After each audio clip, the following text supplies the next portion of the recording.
The question is asked, why do we ask for God's opinion and then we don't wait for it? We're told to ask and then to this mind and our spirits to wait for His response. That we ask and then go off and ask others or do our own carnal research thinking this is God's response to us. We're instructed to meditate on His Word day and night.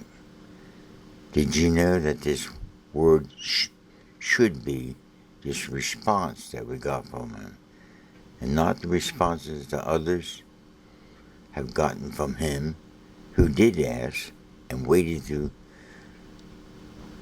this mind of their spirits for this personal response to their questions and requests. You see this in the Psalms that King David had wrote down and shared with us. He, when he received his response from our Father, would write it down and meditate on what the Father had said to him. Then he would ask for more, seeking clarity to what the Father said to him. Many times in his waiting, he would meditate on this for days and nights. Then he would pen more. As good as these Psalms were, we miss his example of waiting and receiving an answer from our Father. If all we do is meditate on what David got and don't personally ask and wait for our Father to speak to us with what's called daily bread. This daily bread isn't stale bread. We're getting a word from our Father secondhand to others.